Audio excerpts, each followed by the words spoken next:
ali, escondida atrás de trailers e da rotina da cidade, está a escultura Voo da Paz. A obra é do artista Laranjeira. Isso foi no fim da década de 80. Na época, a prefeitura contratou o artista para que ele fizesse uma escultura com temática socialista, em homenagem a um representante da extinta União Soviética que visitaria Bauru. A asa esquerda está quebrada, a asa esquerda está machucada, porque de alguma forma eu tento nesse trabalho fazer referência ao processo histórico no nosso continente, onde o socialismo sempre sofreu, né, o combate e a agressão por parte do poder instituído. É um trabalho que, apesar da sua simplicidade, ele é muito rico em termos simbólicos, porque ele faz uma referência também à cidade de Bauru. Bauru é fonte dos pássaros, né, em Tupi-Guarani. Então até a escolha do pássaro tem um sentido de reencontrar um pouco a identidade de Bauru. O Voo da Paz não tem sequer uma placa explicativa. Quem passa por aqui não consegue saber o contexto histórico e nem mesmo quem fez a obra. Foi a primeira vez que se contratou um artista na história da cidade de Bauru para realizar um trabalho público desse porte. Né? Parece que acabou imperando ainda aquela mentalidade mesquinha, né? Onde a principal contribuição que se pensa pelo poder público é deixar simplesmente a plaquinha com o nome dos políticos em exercício, né?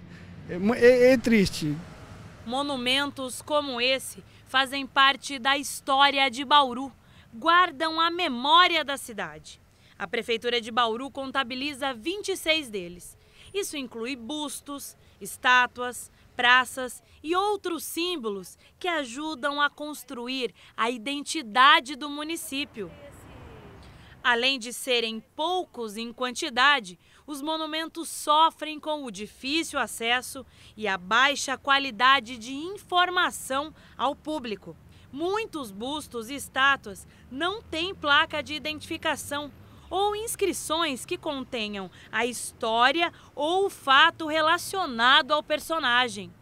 Na Praça Washington Luiz, por exemplo, está o busto de Azarias Leite. A peça está suja e pichada. E para chegar mais perto dela, só pisando na grama.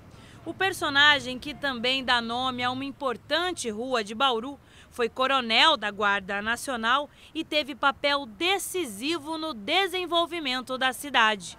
Em 1910, ele contrariou aqueles poderosos da época porque queria a emancipação econômica e judiciária da cidade de Bauru. Bauru ainda pertencia em 1910 a Agudos, né, como comarca. Então o que aconteceu com ele? Aqui perto, no Rio Bauru, né, ele foi tocaiado. Contrataram um jagunço para matá-lo.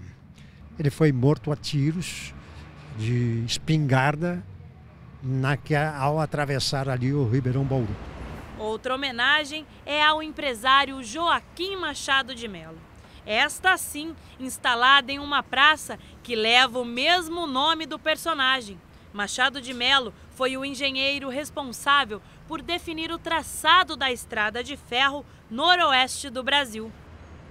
A construção da ferrovia mudou para sempre a história de Bauru, que passou de um simples povoado para uma cidade. Por isso, Machado de Melo ganhou uma praça e também um busto. Ele ficava de frente para a estação. Mas em 1989, ferroviários em greve viraram a estátua. E hoje, depois de 24 anos, é assim que o busto fica, de costas para a estação. A história é interessante, mas quase ninguém a conhece. Quem passa pela praça também não descobre quem é o engenheiro e muito menos sabe os detalhes que fizeram o monumento ficar de costas para a ferrovia.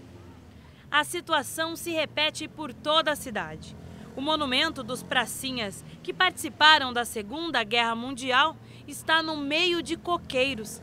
Fica difícil identificar a figura do soldado entre tantas folhas.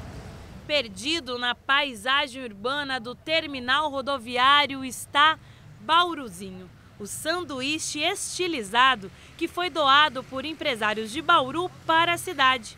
Ele saiu do Parque Vitória Régia e foi colocado ali para evitar vandalismo. Mas quem vem de outras cidades não sabe do que se trata, porque também não há informações sobre a história do lanche. Esses monumentos, de um modo geral, eles têm que ter, né, informações, você entendeu? O que significa aquele monumento, você entendeu? Não pode ser simplesmente uma estátua, né? Um troféu, alguma coisa que se erga assim. Tem que ter informações. Precisa ter uma placa, precisa ter sei lá o quê, não é? Mas precisa ter informações. Por que existe aquilo lá? Se foi colocado um busto, uma placa, uma obra de arte, se referindo, e aí se transformando num monumento, se referindo a algum momento histórico, a alguma personalidade, é porque tem uma relevância. Então o que precisa ser feito é ter a divulgação do porquê que é, quem é aquela pessoa, né? Então é esse que é o objetivo. Mas é uma demanda que a gente está caminhando ainda a passos lentos, né? Precisa avançar, já que tem outras demandas até do próprio acervo que está conosco. Hoje, um dos monumentos que recebe maior cuidado do poder público é o busto de Rodrigues de Abreu. Mas ele não está em uma área externa, fica dentro da Biblioteca Municipal. No local há fotos, informações, fácil acesso e zelo. Quem passa por aqui consegue até ler as poesias do escritor. Se monumentos históricos públicos passam despercebidos, outros símbolos, instalados por entidades privadas, acabam chamando até mais a atenção da população. Um deles é a réplica da Torre Eiffel, na Praça 9 de Julho, em frente à Instituição Toledo de Ensino. O outro, mais recente, é uma réplica da Estátua da Liberdade, que foi instalada por essa loja de departamentos. Ela traz a Estátua da Liberdade para a cidade porque representa a liberdade de compras, né, dos nossos clientes na Havan. Mas a grande estátua divide opiniões. A gente acha estranho, a gente gosta porque é um monumento bonito, é uma réplica bem parecida da original, mas é estranho ter um símbolo que a gente sabe que está associado aos Estados Unidos, a gente não entendi assim até agora, eu não sei qual que é a história da loja para saber por que ela está associada a esse símbolo. Bom, vai ser uma referência agora, né? Uma forma de também atrair turistas, talvez, para olharem, dar uma olhadinha na estátua, né? Alguma coisa diferente para a cidade. Eu acho que não comporta. A cidade não tem nada a ver essa Estátua da Liberdade com a cidade nem com o Brasil. Especialistas dizem que esses símbolos, conhecidos mundialmente, podem até guardar significados, mas não dá para afirmar que tenham ligação com a tradição local. O que tem isso que ver com a história de Bauru? Absolutamente nada. Então nós estamos aí à mercê desse colonialismo cultural. Infelizmente, se nós aproveitássemos essa cultura vinda de fora para enriquecer a nossa, tudo bem. Mas acontece que essa cultura que vem de fora substitui a nossa cultura. São circunstâncias de integrar, digamos assim, a cidade de Bauru, um contexto mais universal, mais mundial, mas que retiram a perspectiva de nós termos as nossas próprias obras, os nossos próprios artistas, gerando inclusive essa visualidade, essa corporeidade, para ser referência não só da população que a desfruta, senão também como referência para as outras partes do planeta.